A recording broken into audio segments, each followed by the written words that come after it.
ফিরছেন বিএনপির ভারপ্রাপ্ত চেয়ারম্যান তারেক রহমান। নির্বাচন হোক জানুয়ারিতে, মত গণ অধিকার পরিষদের। সমঝোতার ভিত্তিতে শরিকদের আসন ছাড়বে বিএনপি। আওয়ামী লীগকে ফেরাতে দেশে বিদেশে ষড়যন্ত্র চলছে, সফল হবে না, মন্তব্য আবু হানিফের। এতক্ষণ শুনছিলেন সংবাদ শিরোনাম, এবারে বিস্তারিত। বিএনপির ভারপ্রাপ্ত চেয়ারম্যান তারেক রহমান শিগগিরই দেশে ফিরছেন বলে জানিয়েছেন দলটির মহাসচিব মির্জা ফখরুল ইসলাম আলমগীর। মঙ্গলবার রাজধানীর গুলশানে বিএনপি চেয়ারপারসনের রাজনৈতিক কার্যালয়ে সাংবাদিকদের সঙ্গে আলাপকালে তিনি এ তথ্য জানান। মির্জা ফখরুল বলেন, তারেক রহমান নিশ্চয়ই দেশে ফিরবেন, অবশ্যই দেশে ফিরবেন, শিগগিরই ফিরবেন। তবে সুনির্দিষ্ট দিনক্ষণে তথ্য জানাননি তিনি।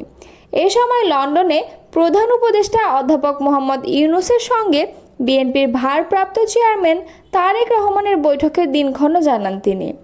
এ সময় এপ্রিলে নির্বাচন নিয়ে বিএনপির অবস্থান কী হবে এ বিষয়ে গণমাধ্যমের পক্ষ থেকে জানতে চাওয়া হয় বিএনপি মহাসচিব মির্জা ফখরুল ইসলাম আলমগীরের কাছে। প্রশ্নের জবাবে মির্জা ফখরুল বলেন, দেখুন, এই বিষয়ে আমরা দলগত কোনো সিদ্ধান্ত নেইনি। আমরা আশা করছি যে সরকারকে একটা বিবেচনা করতে কিছুটা বলা যেতে পারে, বাস্তবতার পরিপ্রেক্ষিতেই তারা বিবেচনা করবেন।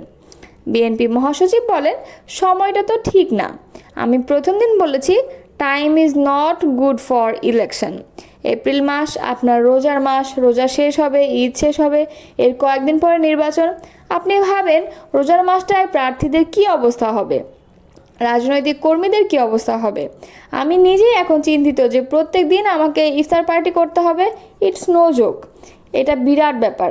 প্রার্থীদের ব্যয় দ্বিগুণ হয়ে যাবে এবং এই ক্ষেত্রে আমরা চিৎকার করি অর্থ ব্যয় কমাতে হবে, ওই সময় হলে তো ব্যয় বাড়বে। তিনি বলেন, শুধু তাই নয়, ওই সময় প্রচণ্ড গরম থাকবে, আবহাওয়া, ঝড় বৃষ্টি আছে। দিনের বেলা আমরা যে নির্বাচনী কালচার জনসভায় করতে হয়, সেই জনসভায় লোকজন আনাটাই মুশকিল হবে। রোদের মধ্যে কে আসবে? রাত্রিবেলা মিটিং করতে হবে। বাংলাদেশের বেশিরভাগ সময়ে ডিসেম্বর, নভেম্বর, জানুয়ারির মধ্যে নির্বাচন হয়েছে। দুবার বোধহয় হয়েছে ভিন্ন সময়ে। 2 ইলেকশনে ঝামেলা ছিল। ত্রয়োদশ জাতীয় সংসদ নির্বাচনী আগামী 2026 সালের এপ্রিলের প্রথমার্ধে যে কোনো দিন ঘোষণা করেছেন অন্তর্বর্তী সরকার। এর প্রেক্ষিতে কথা বলেছেন গণ অধিকার পরিষদের উচ্চতর সদস্য ও দপ্তর সম্পাদক শাকিলুজ্জামান। তিনি বলেন, সরকার যে সময়টির কথা বলেছে বা জানিয়েছে সেটি প্রাকৃতিক দুর্যোগ, গরম, পাবলিক পরীক্ষার সময়। এই সময় জাতীয় নির্বাচনের কোনো পরিবেশ নেই। তাই আগামী ত্রয়োদশ জাতীয় নির্বাচন অনুযায়ী জানুয়ারি বা ফেব্রুয়ারিতে উপযুক্ত সময়। মঙ্গলবার বিকাল 5টায় টাঙ্গাইলের ভুইয়াপুর গ্রামে এবং পৌর শহরের বাসস্ট্যান্ড এলাকায় গণ অধিকার পরিষদের 21 দফা ঘোষণাপত্রের লিফলেট বিতরণকালে তিনি এসব কথা জানিয়েছেন। শাকিলুজ্জামান বলেন, কোটা সংস্কার আন্দোলনের মূল নায়ক গণ অধিকার পরিষদের ভিপি নূর। সে সময় আমরা স্বৈরাচার শেখ হাসিনার বিরুদ্ধে কথা বলায় আমাদের তথা তার মতের বিরোধী দলের নেতাকর্মীরা গুম, খুন, নির্যাতন ও জেল জুলুমের শিকার হয়েছেন। আর সেই স্বৈরাচার দেশ ছেড়ে পালিয়েছেন। শেখ হাসিনা পালালেও তার দোসররা দেশে বসে নানা ষড়যন্ত্রে লিপ্ত হয়েছেন। খুনি হাসিনা দ্রুত বিচার কার্যক্রম সম্পন্নের দাবি করছি। তিনি আরও বলেন, স্বৈরাচার পতনের দীর্ঘ কয়েক মাস পার হলেও দেশে মব বন্ধ হয়নি। সিএনজি, বাস, ট্রাক স্ট্যান্ড ইত্যাদি স্থানে চাঁদাবাজি, দখলবাজি বেড়ে গেছে। এসব রোধে আইন শৃঙ্খলা বাহিনী তৎপরতা বাড়ানো দরকার। ভুইয়াপুর ইতোমধ্যে বেশ কয়েকজন সাংবাদিকদের বিরুদ্ধে মিথ্যা মামলা দেওয়া হয়েছে, নিন্দা জানাচ্ছি। এছাড়া বর্ষা মৌসুম আসছে, তাই অবৈধভাবে ফসলি জমি থেকে বালু উত্তোলন বন্ধে প্রশাসনের প্রতি আহ্বান জানাচ্ছি। এই সময় উপস্থিত ছিলেন টাঙ্গাইল জেলা গণ অধিকার পরিষদের সহসভাপতি রুবেল খান, যুগ্ম সাধারণ সম্পাদক জাহিদুল ইসলাম তরুণ, দপ্তর সম্পাদক ওমর ফারুক, জেলা ছাত্র অধিকার পরিষদের সিনিয়র সহসভাপতি সজীব, সহ সাংগঠনিক সম্পাদক সাগর এবং গোবিন্দ দাসী, ইউনিয়ন গণ অধিকার পরিষদের সভাপতি হারুন এবং সম্পাদক মান্নান প্রমুখ। শরিকদের কিছু কিছু আসন বিএনপি ছেড়ে দেবে এমন প্রশ্নের জবাবে বিএনপি মহাসচিব মির্জা ফখরুল ইসলাম আলমগীর বলেন, এটা সংসদীয় রাজনীতিতে খুবই স্বাভাবিক, এটা ন্যাচারাল, এটা হওয়া উচিত। আমরা আগে থেকে কমিটেড, আমরা নির্বাচনের পর একটা জাতীয় সরকার করব। মঙ্গলবার রাজধানীর গুলশানে এক সংবাদ সম্মেলনে সাংবাদিকদের প্রশ্নের জবাবে এসব কথা বলেন তিনি। জামায়াতে ইসলামী ও ন্যাশনাল রিপাবলিক পার্টিকে সমঝোতায় আসন দেওয়া হবে এরকম আলোচনা আছে রাজনৈতিক অঙ্গনে। এই বিষয়ে প্রশ্ন করা হলে বিএনপি মহাসচিব বলেন, এগুলো বিষয়ে আমার কোনো ধারণা নেই। আলোচনা থাকতে পারে, এই ধরনের কোনো আলোচনা হয়েছে বলে সেক্রেটারি জেনারেল হিসেবে আমার জানা নেই। এটা পরের ব্যাপার, যদি আলোচনা হয় তবে হবে কিছু, সেটা ডিফারেন্ট প্রশ্ন। রাজনীতিতে, পার্লামেন্টারি ডেমোক্রেসিতে শেষ কথা বলতে কিছু নাই। চরম বিরোধী দল তার সঙ্গেও অ্যালায়েন্স হয়ে যায়। আপনি ভারতে তাকিয়ে দেখেন যে একেবারে কট্টর ডানপন্থী, কট্টর বামপন্থীর মধ্যে অ্যালায়েন্স হয়ে নির্বাচন হচ্ছে, কারণ ওখানে সংখ্যার ব্যাপারটা ইম্পর্ট্যান্ট।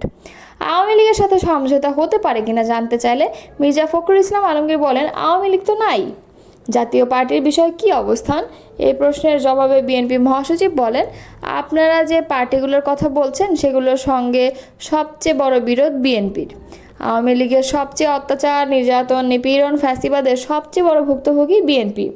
একইভাবে জাতীয় পার্টির কাছেও আমরা 9 বছর নির্যাতিত, নিপীড়িত হয়েছি। তারপরেও আমরা যেটা বলে এসেছি সবসময়, আমরা তো একমত হয়েছি আওয়ামী লীগের নিষিদ্ধে। আমরা বলেছি যে ঠিক আছে, আমরা যেটা পার্টি বিশ্বাস করি, গণতন্ত্রকে গণতন্ত্রের মতোই চলতে দেওয়া উচিত। চোখের জরুরি চিকিৎসার জন্য ব্যাংককে গিয়েছিলেন বিএনপি মহাসচিব মির্জা ফখরুল ইসলাম আলমগীর। সঙ্গে তার স্ত্রী রাহাত আরা বেগমও ছিলেন। গত 12 মে রাত 2:45 থাই এয়ারওয়েজের একটি ফ্লাইটে তিনি ব্যাংককে যান। থাইল্যান্ডের ব্যাংককে চিকিৎসা শেষে শুক্রবার দিবাগত রাতে ঢাকায় ফেরেন বিএনপি মহাসচিব।